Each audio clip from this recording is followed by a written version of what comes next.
Hello students, स्वागत है आप सभी का नव सृजन एकेडमी पे। आज हम लोग नया चैप्टर पढ़ने जा रहे हैं जिसका नाम है मानव श्वसन तंत्र, ह्यूमन रेस्पिरेटरी सिस्टम। इस चैप्टर को पढ़ने से पहले हम दो वर्ड है यहाँ पे लिखे हुए हैं, उस पर ध्यान देना चाहेंगे।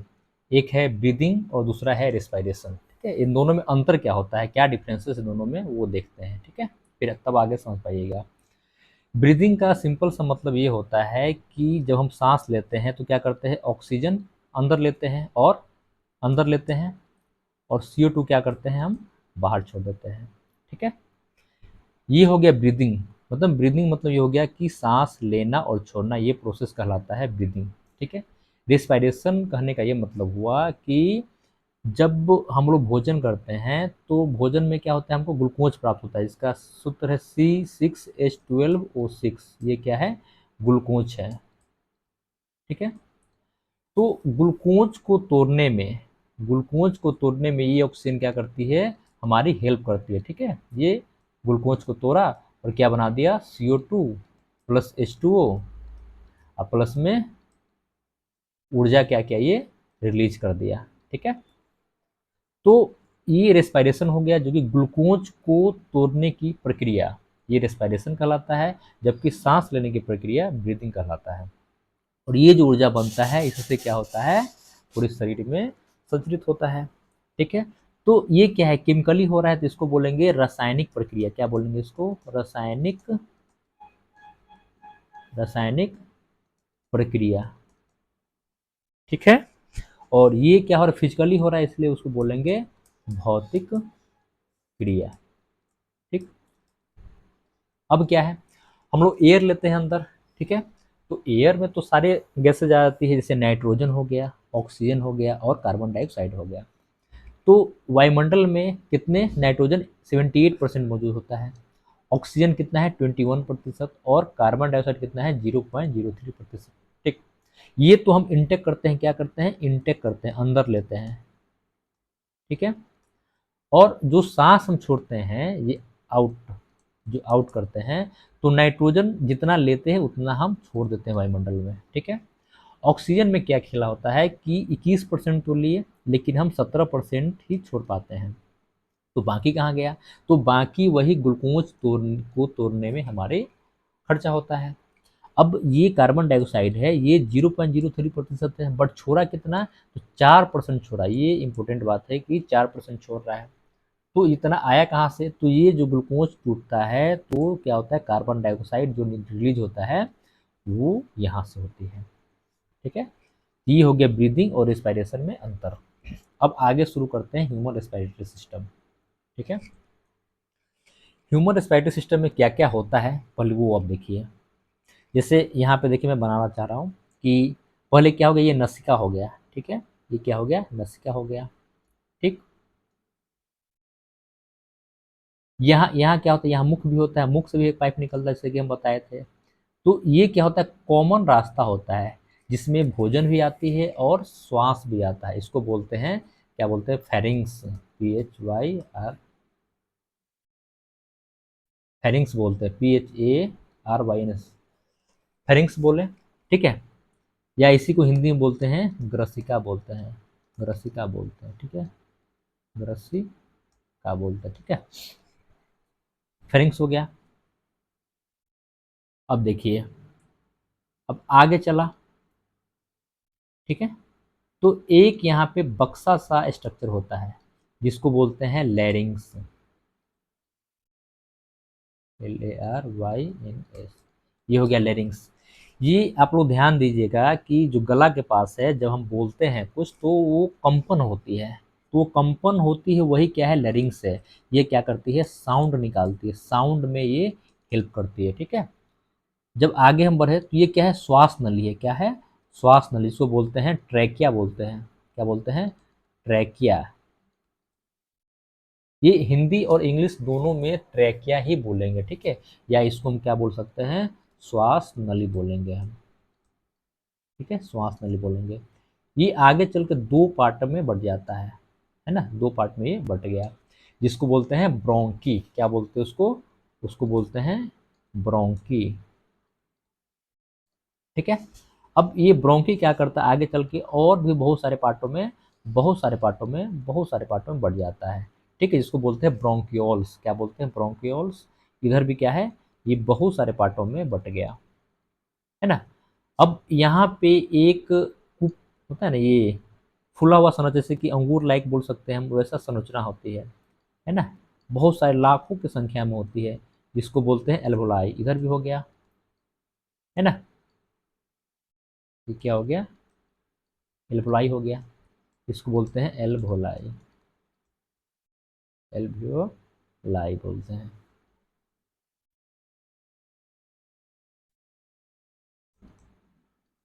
एल्वोलाई बोले तो ये क्या हो गया? ये हमारा लंग्स है। क्या है? ये हमारा लंग्स है। ठीक है, ये हमारा लंग्स हो गया।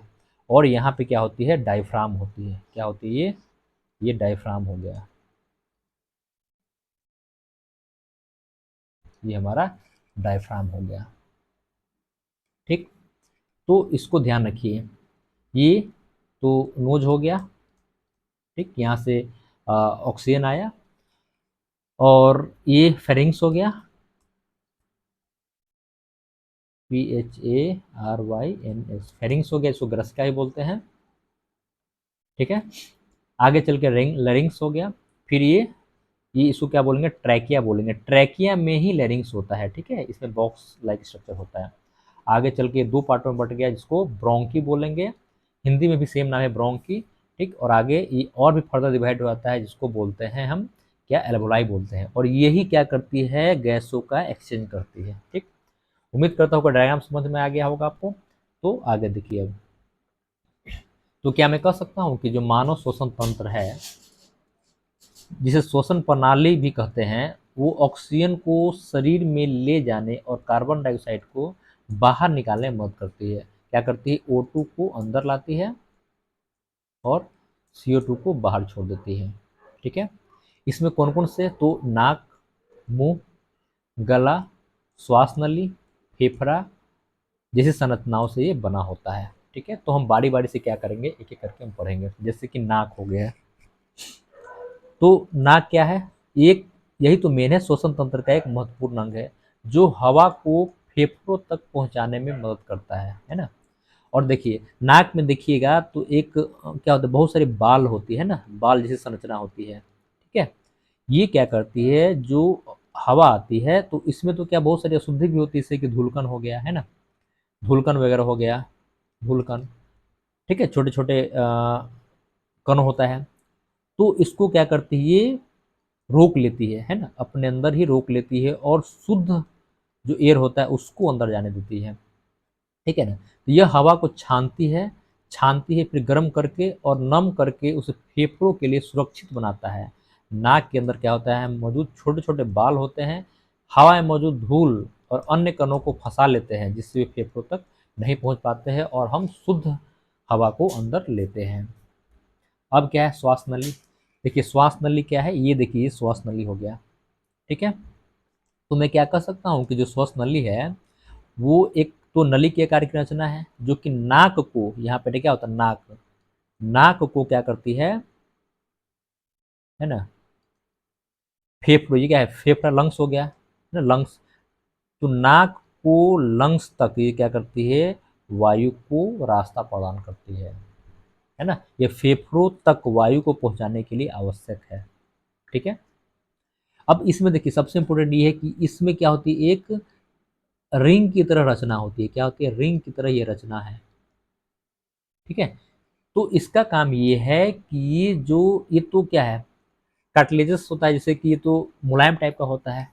तो अगर हम जब ऑक्सीजन नहीं लेंगे तो क्या होता है? कोलैप्स हो जाती है, टूटने का डर रहता है। तो जो ये रिंग होती है ना, ये इसको शेप प्रदान करती है, एक आकार प्रदान करके इसको टूटने से बचाती है या सिकुड़ने से क्या करती है? बचाती है ना। ये संरचना प्रदान करती है श्वास नली को और इसे खुला रखती है। ये छल्ले श्वास नली को सिकुड़ने या बंद होने से बचाते हैं और श्वसन प्रक्रिया को सुचारू रूप से चलाती रहती है। इन छल्लों की वजह से ही हवा का प्रवाह बिना किसी रुकावट के फेफड़ों तक पहुंचता है। तो ये रिंग का भी अपना एक महत्वपूर्ण काम है कि ये आकार प्रदान करती है। ठीक है, ट्रैकिया काम समझ में आ गया। अब क्या है? ब्रोंकी। ये देखिए ब्रोंकी क्या है ना, 2 पार्टों में ब्रोंकी बँट गया। तो ये श्वसनली से फेफड़ों तक हवा ले जाने वाली नालियाँ हैं, जो फेफड़ों में हवा के आदान-प्रदान में मदद करती है। ट्रैकिया से लंग्स तक हवा तो ये ब्रोंकी ले जाती है, ठीक है? ये ब्रोंकी भी फेफड़ों के भीतर हवा के वितरण में महत्वपूर्ण भूमिका निभाते हैं। छोटे वायुमार्गों के माध्यम से हवा को फेफड़ों के ऊतक तक पहुंचाते हैं। यहाँ पे क्या है, देखिए ये छोटे-छोटे जो ब्रोंकी सब है, ये है ना, ये ब्रोंकी है ना ये, आगे चल के ब्रोंकियोल है। तो ये क्या है, हवा को आदान-प्रदान करने में ये हेल्प करता है, ठीक है? और इसी में क्या होता है, सूजन हो जाता है, जब फूल जाती है तो खाँसी होने लगती है और फिर वो साँस लेने में भी वो दिक्कत होती है ना? तो ये ब्रोंकी ही फूल जाता है। ये फूलने से क्या होता है, साँस लेने में और खाँसी होने में होती है ये, ठीक है? अब आगे सबसे मेन जो है वो एल्वेलाई है। ये अल्वलाई में ही गैसों का आदान प्रदान गुच्छे की तरह है। ये लाखों की संख्या में होती है और एक गुच्छे की तरह होती है।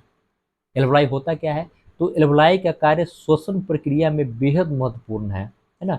यह फेफड़ों में छोटे छोटे हवा के थैले होते हैं और इनमें गैसों का आदान प्रदान होता है। यही देखिए होता क्या है कि इसमें क्या है, ब्लड आती है ना? ब्लड से तो फेफड़ा में क्या है, ब्लड रहती है इधर। अब ब्लड में क्या हो गया, कार्बन डाइऑक्साइड होते हैं जो कि अशुद्ध कार्बन डाइऑक्साइड होते हैं। यहाँ क्या हुआ, ऑक्सीजन हुआ। तो ऑक्सीजन को क्या करते हैं, ब्लड में मिलाते हैं और यहाँ से कार्बन डाइऑक्साइड को ये ले लेते हैं। और ये जो ऑक्सीजन है वो फिर ब्लड के माध्यम से पूरे शरीर में चली जाती है। तो मेन जो गैसों का आदान प्रदान हुआ वो क्या, एल्वोलाई ही तो किया। देखिए पहला काम ऐसा है कि ऑक्सीजनों का प्रवेश और कार्बन डाइऑक्साइड का निष्कासन। जब आप सांस लेते हैं तो हवा में मौजूद ऑक्सीजन एल्वोलाई में पहुंचती है, ठीक है? कहाँ पहुंचती है, एल्वोलाई में पहुंचती है।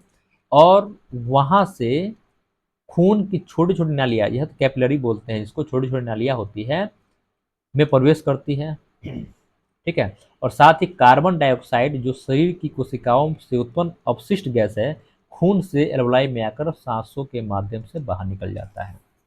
कहने का ये मतलब हुआ कि एल्वोलाइज में जो ऑक्सीजन आती है वो यहाँ ब्लड है, ठीक है ना, ब्लड में ये चली जाती है और ब्लड से जो अशुद्ध कार्बन डाइऑक्साइड है वो फिर एल्वोलाई के माध्यम से एल्वोलाई में आती है। फिर हम जब सांस छोड़ते हैं तो ये कार्बन डाइऑक्साइड बाहर निकल जाती है, ठीक है?